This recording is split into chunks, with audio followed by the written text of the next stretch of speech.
नमस्कार दोस्तों। हमारे देश में पढ़ाया जाता है विद्या ददाति विनयम, मतलब विद्या से विनय प्राप्त होता है। अगर इस श्लोक का पूरा भावार्थ देखें तो इसमें कहा गया है कि विद्या विनय देती है, विनय से पात्रता आती है, पात्रता से धन आता है, धन से धर्म होता है और धर्म से सुख प्राप्त होता है। दोस्तों, भारत में विद्या से विनय प्राप्त हो जाता है, पात्रता आ जाती है, लेकिन जब बात आती है धन की तो यहाँ हमारे यहाँ पढ़ाई जाने वाली विद्या बौनी पड़ जाती है, असमर्थ हो जाती है। चाहे जितनी बड़ी विद्या आप प्राप्त कर लें, चाहे जितनी बड़ी डिग्री आप प्राप्त कर लें, जब आप जॉब ढूंढने जाते हैं, दो वक्त की रोजी रोटी के लिए जब आप नौकरी ढूंढने जाते हैं, तो वहाँ पर हमारी सारी पात्रता, सारी विद्या धरी की धरी रह जाती है, बौनी पड़ जाती है, छोटी पड़ जाती है। ये जो आप चित्र देख रहे हो बखूबी बयां कर रहा है हमारे यहाँ के शिक्षित युवाओं की स्थिति। दोस्तों, जब हम 15-16 साल, 17 साल, 18 साल के होते हैं, 20-22 साल के होते हैं, तब हम एक छात्र के रूप में जाने जाते हैं। समाज हमसे पूछता है, समाज हमको जानता है कि ये बच्चा अभी पढ़ाई कर रहा है, छात्र है। लेकिन एक उम्र के बाद जब आपसे पूछा जाता है आप क्या कर रहे हैं, तो आपके पास जवाब नहीं होता है और आप झेंपते हुए, नज़र चुराते हुए कह सकते हैं कि हम तैयारी कर रहे हैं, पढ़ाई कर रहे हैं।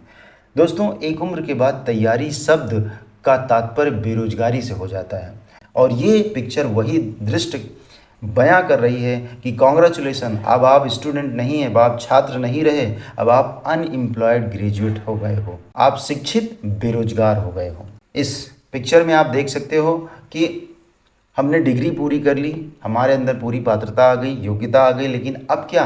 अब हम सरकार के पास जाते हैं तो सरकार कहती है हमारे पास वैकेंसी नहीं है। हम प्राइवेट सेक्टर में जाते हैं तो कहती है आपकी परीक्षा, आपकी पढ़ाई हमारे किसी काम की नहीं है, आपके अंदर काबिलियत नहीं है। युवाओं को मजबूर बना रही है हमारी शिक्षा व्यवस्था, युवाओं को लाचार और बेबस बना रही है हमारी शिक्षा व्यवस्था। आइए देखते हैं कि जॉब मार्केट का क्या हाल है। दोस्तों, हमारे यहाँ बेरोजगारी का ये आलम है कि आप कितनी भी बड़ी पढ़ाई कर लें, लेकिन आपको रोज़गार नहीं मिलता है। आप इकोनॉमिक टाइम्स की ये रिपोर्ट आप देखें, एक जॉब निकली थी चपरासी की जिसमें 93,000 कैंडिडेट ने अप्लाई किया था और उस 93,000 कैंडिडेट में 3700 कैंडिडेट्स जो थे वो पीएचडी होल्डर थे। पीएचडी एक डॉक्टरेट डिग्री है, ये बहुत बड़ी डिग्री होती है। पीएचडी करने वाला मजबूर हो जाता है कि उसे चपरासी की नौकरी करनी पड़े, क्योंकि अब उसके पास कोई और रास्ता नहीं है। तो आप समझ सकते हैं कि शिक्षा का क्या हालत है। ये देखिए, हमारे उत्तर प्रदेश में 21 लाख से ज़्यादा अभ्यर्थी टीटी पास हैं। पिछले 5 साल में उत्तर प्रदेश की सरकार ने कोई भी वैकेंसी नहीं निकाली है और हर साल नए बीएड और डीएलएड किए हुए बच्चे मार्केट में आ रहे हैं। 3 से 4 लाख बीएड और डीएलएड के छात्र हर साल मार्केट में आ रहे हैं, इस उम्मीद से कि सरकार उनको जॉब देगी। अरे 20-21 लाख बच्चे तो पहले से ही टीटी पास बैठे हुए हैं, सरकार उनका इंतज़ाम नहीं कर पा रही है और आप जो नए आ रहे हो इनका क्या होगा? सरकार इतनी बेईमान है कि वो अपना जेब तो भर रही है, इंस्टीट्यूट्स का जेब भर रही है, बच्चों की जेब खाली कर रही है, पेरेंट्स की जेब खाली कर रही है, टीटी, बीटीसी, बीएड सबके नाम पे पैसे वसूल रही है। लेकिन जब ये बच्चे आ जाते हैं पात्रता लेकर के, विद्या ग्रहण कर करके, डिग्री लेकर के, तो सरकार कहती है कि भैया हमारे पास कोई वैकेंसी नहीं। उत्तर प्रदेश में शिक्षक और शिक्षार्थी का अनुपात बराबर है, मानक के अनुसार है 30 छात्र पर 1 अध्यापक होने चाहिए, वो हैं। हमारे यहाँ कोई वैकेंसी अध्यापक की नहीं है। 6 साल के नीचे के बच्चे का एडमिशन प्राइमरी में नहीं होगा। अब आप सोच सकते हो, 3-4 साल का बच्चा होता है, वो पढ़ने के लिए विद्यालय जाने लगता है, प्राइमरी में एडमिशन नहीं होगा तो प्राइवेट में जाएगा और 5 साल के बाद जब कक्षा 5 पास कर लेगा तो छात्र ऑटोमेटिकली प्राइमरी छोड़ के चला जाएगा। तो नए एडमिशन होंगे नहीं, पुराने बच्चे पास होकर के निकल जाएंगे, तो प्राइमरी में स्टूडेंट कहाँ रहेंगे? सरकार परोक्ष रूप से चाहती है कि आप प्राइवेट में जाओ, प्राइमरी बंद हो। ये तो टीटी पास लोग हैं। अगर बिना टीटी पास बीएड बीटीसी लोगों की संख्या देखी जाए तो ये संख्या जो 20 लाख 21 लाख दिख रही है 40-50 लाख भी हो सकती है।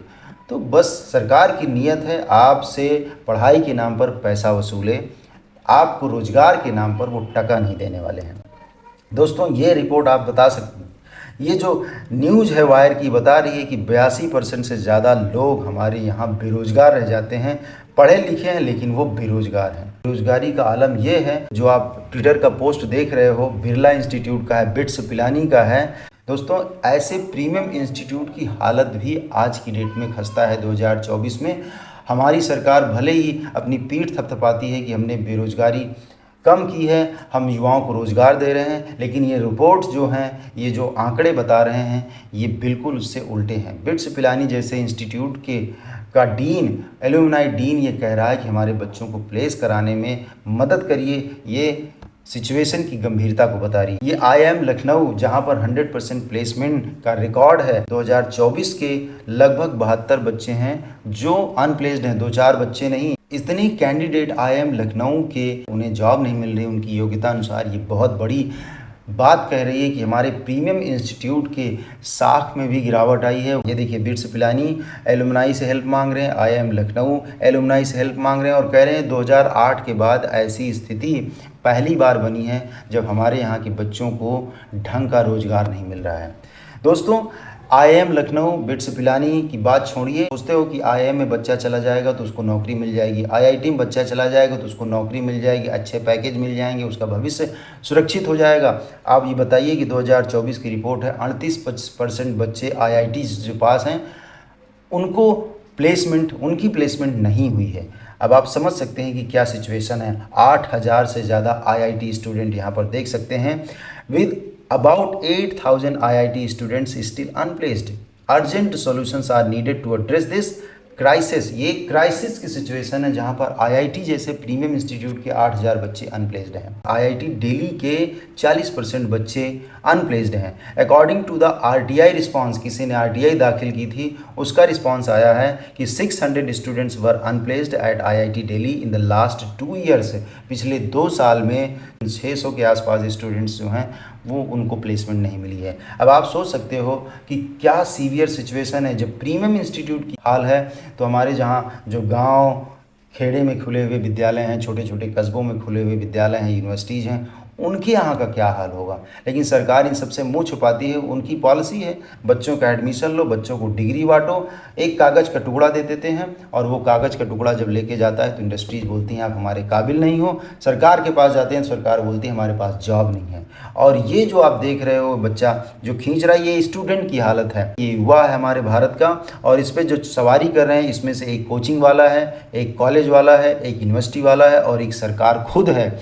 इन चारों लोगों ने इसका शोषण किया हुआ है। इनसे पैसे लिए हैं फीस के रूप में, रजिस्ट्रेशन के रूप में। इनका इस बच्चे का, इस युवा की ज़िंदगी के महत्वपूर्ण वर्ष भी इन्होंने खाए हुए हैं। तो दोस्तों, अगर हम देखें इस सारी सिचुएशन को तो विद्या से विनय आ जाता है, लेकिन उस विनम्रता, उस विनय के साथ बहुत बड़ी लाचारी, बहुत बड़ी विवशता आती है। धन की बात जो आती है तो हमारी विद्या बहुत बौनी नज़र आती है, बहुत छोटी नज़र आती है, हम विवश हो जाते हैं। और आज का ये आलम है कि हम कितनी भी बड़ी पढ़ाई कर लें, PhD कर लें, BTech MTech कर लें, MBA कर लें, हमको जॉब की गारंटी नहीं है। कितना भी बड़ा इंस्टीट्यूट हो और कितनी भी बड़ी डिग्री हो, हमारे हाथ में आखिर में लाचारी ही आती है। सरकार को इस विषय में सोचने की ज़रूरत है, लेकिन समाज और हम जब आवाज़ उठाएंगे तभी सरकार का बहरापन दूर होगा। नहीं तो सरकार ये सालों से सिस्टम चला आ रहा है। युवा बेरोजगार है, लाचार है, डिग्री बड़ी बड़ी लेकर के परेशान है, लेकिन सरकार के कान में जूं तक नहीं रेंगती है। जब तक हम साथ नहीं खड़े होंगे, अपनी शिक्षा व्यवस्था को सुधारने की बात नहीं करेंगे, सरकार कुछ नहीं करेगी। आप वीडियो को ज़्यादा से ज़्यादा लाइक करें, शेयर करें, सब्सक्राइब करें चैनल को। बहुत बहुत धन्यवाद।